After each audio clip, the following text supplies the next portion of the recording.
The room was hauntingly silent as I sat there, engulfed in darkness, my thoughts lingering on Charlotte. An almost empty glass of wine rested on the table, its dim glow casting a soft light on her portrait, the one I'd always kept by my bedside. There she was, forever smiling with that warmth in her eyes, the kind of smile I once loved more than life itself. Memories of Charlotte flooded my mind, each one resurfacing in slow motion, like old film clips from another life. I still remember the first time we met, that special evening at a company event. My heart slowed the moment she entered the room, her long, flowing hair catching the light in such a way that I felt rooted to the spot. She wasn't just beautiful, she had this captivating presence that seemed to quiet everyone around her. Charlotte wasn't the type to seek attention, but she commanded it effortlessly.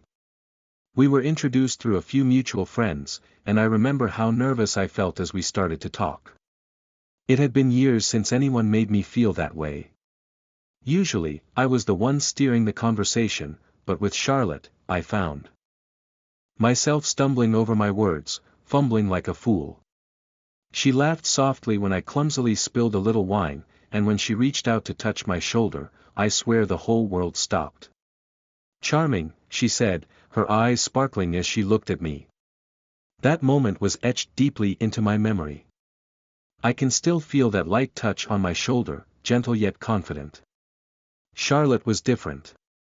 She wasn't like the other women I'd known, most of whom seemed more interested in my success than in me.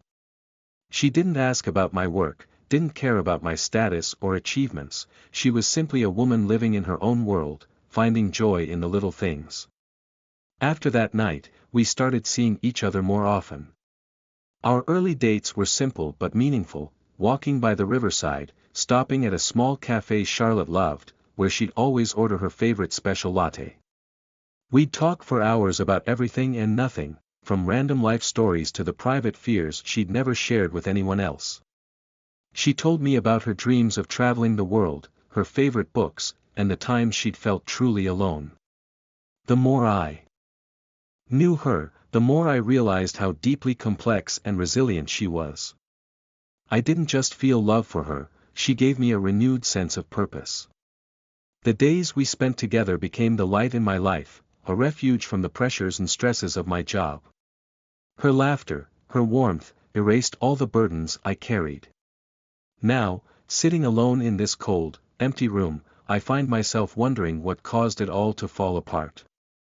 Those sweet moments between us seem like fragments of a distant past, impossible to reach no matter how much I try. Since the day she walked out of my life, this place has felt hollow, as if all the warmth left with her. Her photos on the wall, the little trinkets she'd gifted me on special occasions, they're the scattered remains of a love that's died. Sitting here now, I realize I can't bear the thought of losing her. I wonder if things would be different if I had treated her better, if I hadn't let work and life overwhelm us. But now, those questions are irrelevant. Charlotte is gone, taking every last hope with her, and all I'm left with is this never-ending ache. Time passed in silence. All that's left is darkness and this pain. It wasn't sudden, the way things fell apart. It was a slow, almost imperceptible erosion. I suppose that's how most love stories end, not with a bang, but with a gradual decay.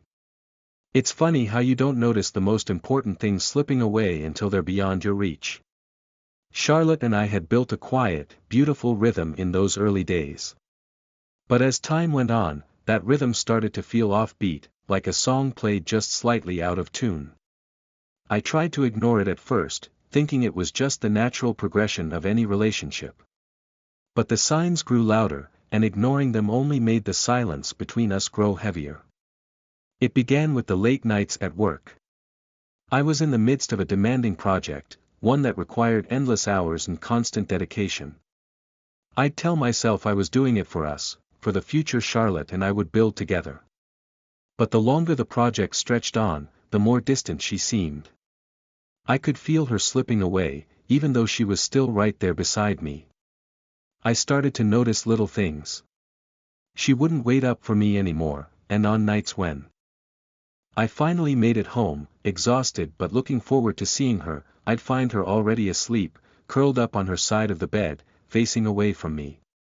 She began spending more time with her friends, people I barely knew, and I would find myself feeling left out of her life in a way I hadn't before. We stopped sharing those long, meandering conversations that used to make every night feel like a new discovery. One evening, I came home earlier than usual, hoping to surprise her. She was on the phone, laughing softly, a genuine, carefree laugh that I hadn't heard in ages. But as soon as she noticed me, her laughter stopped abruptly. She hung up quickly, muttering something about catching up with an old friend. For a fleeting moment, I saw something in her eyes, hesitation, maybe even guilt. But I brushed it off, choosing to believe her, clinging to the idea that things were still the same between us. But they weren't. With each passing day, Charlotte grew more and more distant. I started to feel as though I was standing on the edge of something dark and inevitable, powerless to stop the downward spiral. Every effort I made to reconnect with her seemed to drive her further away, like I was holding onto sand slipping through my fingers. One night, in a moment of desperate vulnerability, I confronted her. "Charlotte, what's going on with us?" My voice was quiet but tense, a combination of fear and frustration boiling just beneath the surface. "I feel like we're slipping away from each other." She looked at me for a long moment, as though weighing her words carefully. "James, I don't know," she replied, her voice barely a whisper. "I feel like we're living two different lives. You're always working, and I'm not sure where I fit into that anymore." Her words hit me like a punch to the gut. I wanted to tell her that she was everything to me, that all the long hours, the sacrifices, I was doing it all for us. But the words died on my lips. I realized, for the first time, that maybe she didn't feel the same way. Our conversation turned into a heated argument, one of those fights where every word is like a dagger, cutting deeper with each exchange. We accused each other of being distant, of not understanding, of letting each other down. All the anger and frustration that had been building up finally erupted, leaving us both standing in the wreckage of what had once been so precious. And then, in the middle of our shouting match, she let it slip, the name of another man. "It's not like I'm seeing someone else, James," she'd said, sarcasm laced in her voice. But there it was. The insinuation, the implication that she'd been talking to someone else, maybe finding comfort with someone who wasn't me. The room went silent.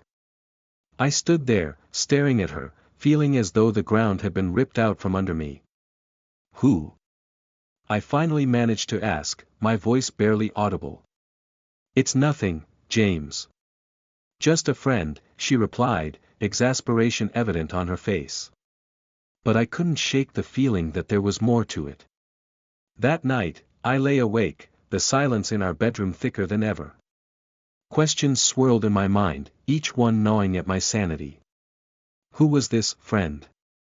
Had she already replaced me, or was she simply waiting for the right moment to leave? In the days that followed, paranoia began to consume me.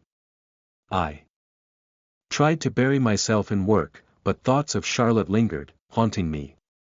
Every time I saw her glance at her phone, every time she left the house without telling me where she was going, the doubts gnawed at me. One night, unable to take the uncertainty any longer, I confronted her again. I demanded to know the truth, asked her outright if she was seeing someone else. She didn't deny it, but she didn't confirm it either. Her silence was the most painful answer of all. I felt a rage boiling inside me, a toxic mix of jealousy, betrayal, and heartbreak. I wanted to scream, to make her feel the hurt that was tearing me apart. But instead, I stood there, numb, watching as she walked away from me, leaving me alone in the darkness. In that moment, something inside me shattered. The love I'd once felt for Charlotte twisted into something darker, something bitter and consuming. I knew then that I couldn't just let her go. I couldn't let her walk away without consequences, without feeling even a fraction of the pain she'd inflicted on me. In the days that followed, I became a man possessed. Charlotte's laughter, the quiet moments we used to share, the warmth of her touch, all of it haunted me. Her silence, her distance, her absence, they gnawed at me constantly, an ache that I couldn't numb, no matter how much I tried to distract myself. At work, I'd find myself staring blankly at my computer screen, her face appearing in the reflections of my mind, taunting me. Friends and colleagues began to notice my absence, my silence, but they couldn't understand, and I couldn't explain. The only thing that mattered now was Charlotte. I started to notice her routines, the times she left the apartment and returned, the places she frequented. I told myself it was harmless, that I was only trying to understand where things went wrong between us. But the more I observed her, the deeper I sank into my obsession. One evening, as I sat in the darkness of our empty apartment, Charlotte returned home later than usual. She seemed surprised to see me there, as if she'd expected the place to be as empty as she'd left it. I asked her where she had been, my voice casual. But I felt the tension under every word. She hesitated for a moment, her eyes flickering away before mumbling something about a late dinner with friends.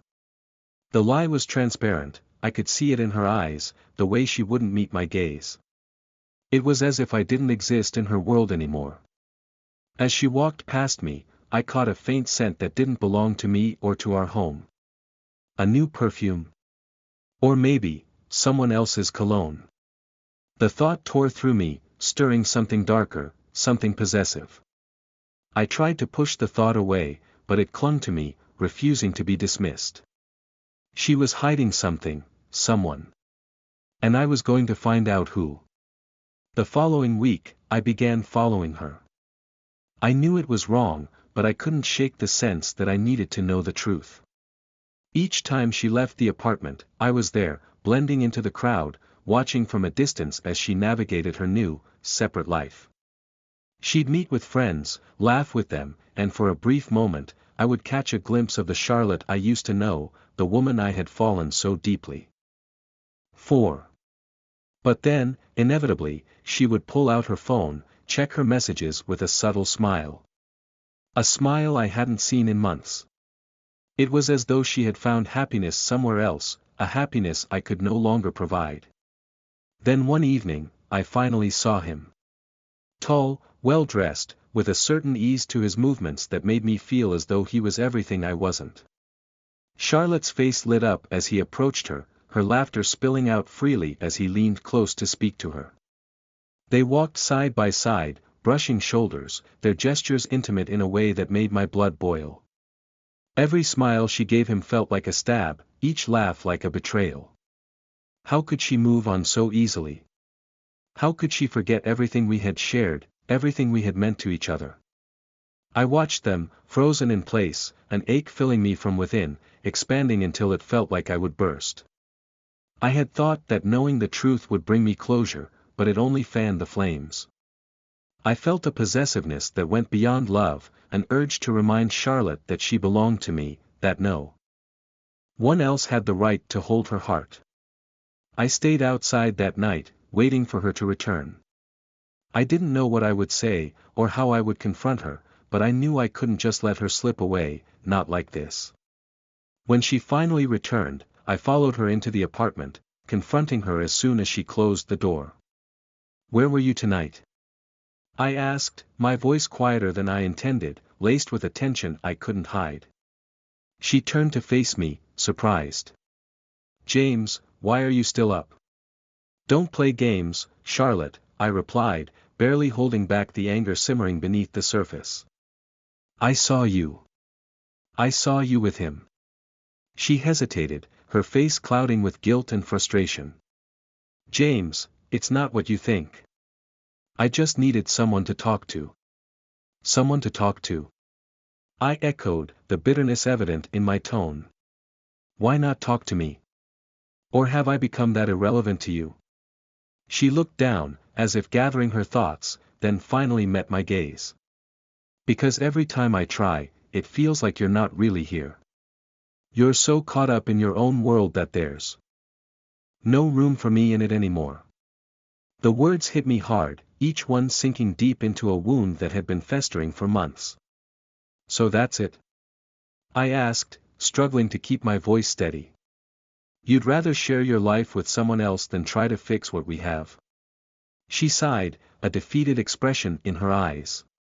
"Maybe there's nothing left to fix, James." Silence filled the room, the weight of her words settling over us like a dark, heavy cloud. I stood there, feeling the last of my resolve crumble, my anger fading into despair.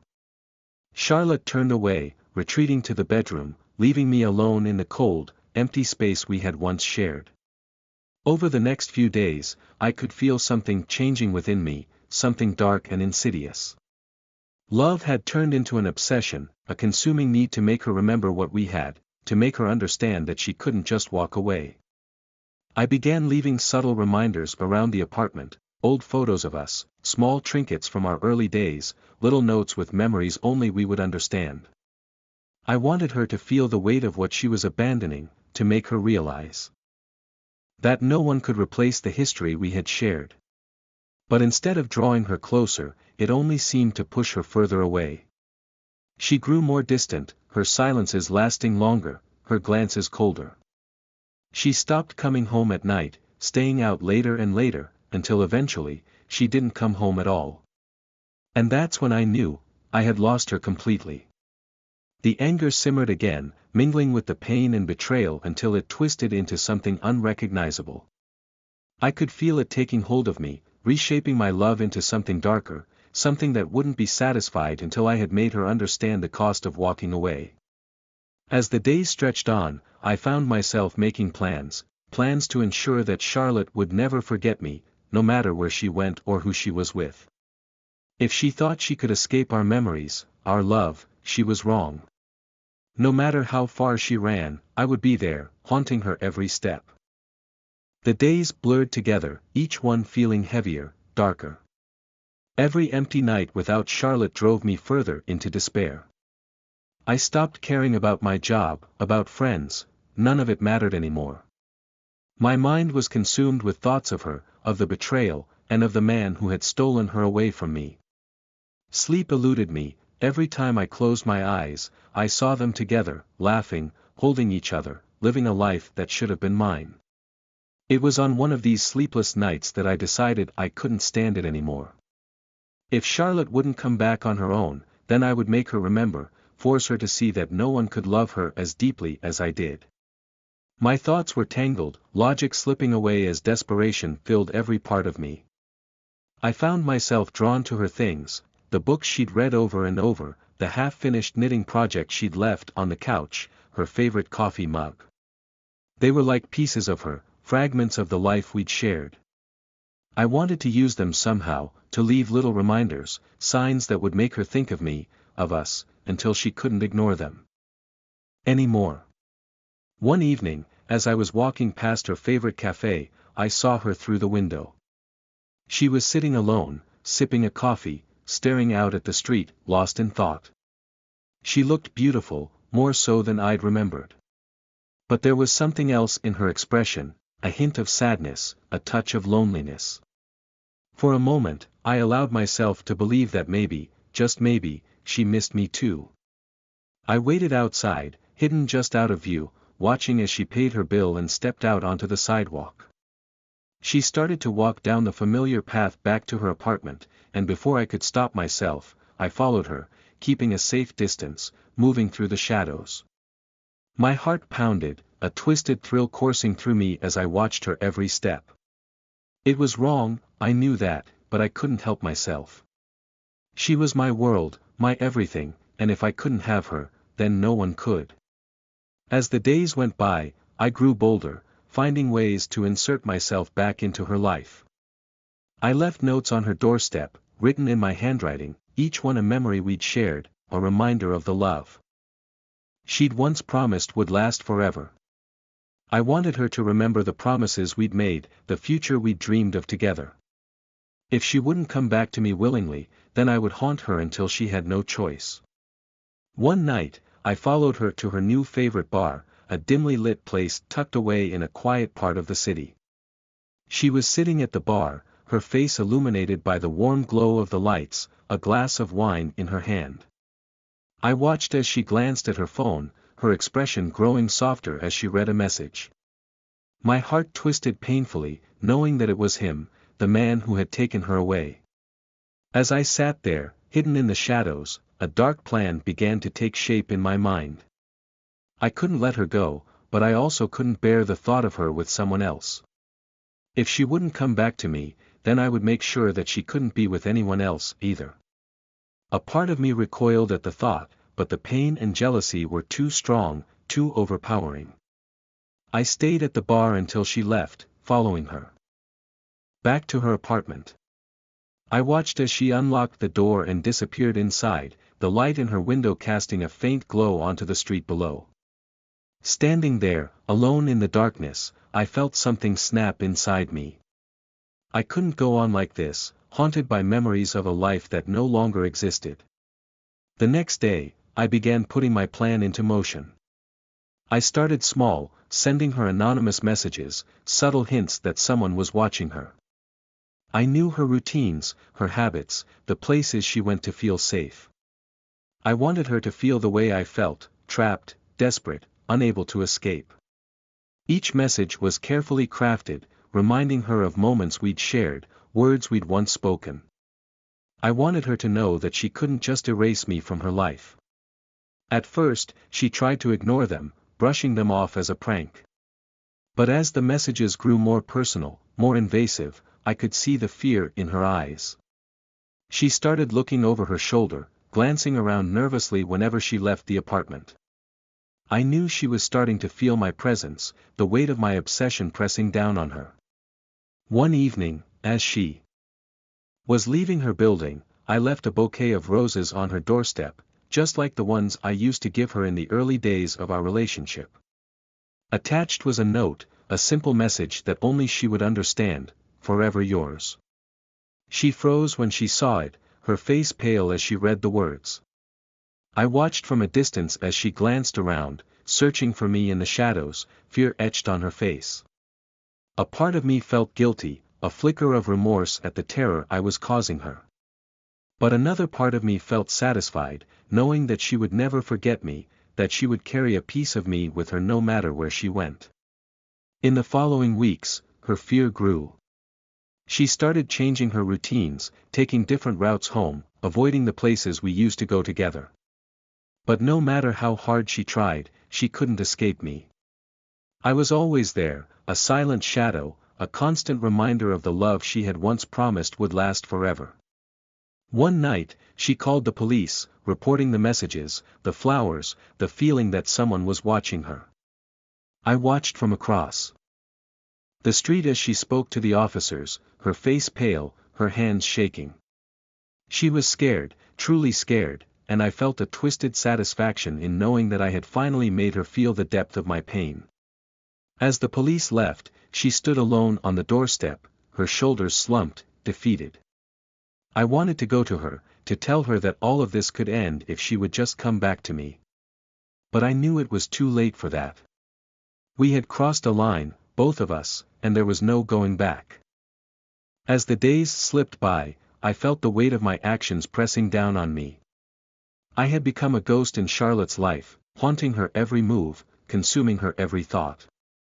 I watched as she grew more fearful, her confidence fading with each message, each reminder that I was still there. And yet, a part of me couldn't help but feel triumphant. She couldn't escape me, not in her dreams, not in her waking hours.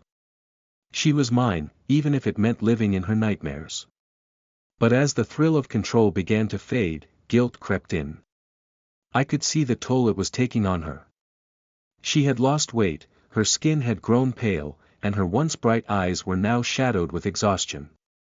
There was no longer any trace of the laughter, the joy, the light that had drawn me to her in the first place. I had taken that from her, destroyed the very things I had loved. One night, I couldn't stand it any longer. I decided I had to see her, to end this once and for all. I would confront her, lay bare my heart, and make her understand. If she could forgive me, if there was even a sliver of the love we once shared left between us, perhaps we could start again. And if not, then at least it would be over. I waited until late, until I knew she would be alone. I stood outside her apartment building, watching the windows until her light went out. As I made my way to her door, my heart pounded, a mixture of fear and excitement racing through me. I knocked softly, knowing she wouldn't be expecting me. A few moments later, the door opened just a crack, and I saw her face, pale and wary. Her eyes widened in shock when she saw me, and I could see the fear etched into every line of her expression. "James," she whispered, her voice barely audible. What are you doing here?" I swallowed, struggling to find the words. "Charlotte, I just wanted to talk. I needed to see you. I can't go on like this." She took a step back, her hand tightening on the door. "You need to leave. Now. Please, just hear me out," I pleaded, my voice breaking. "I know things have gone wrong, that I've crossed lines. But it's only because I can't lose you. Don't you remember what we had, what we meant to each other?" Her eyes flickered with a hint of the old pain, but they hardened quickly.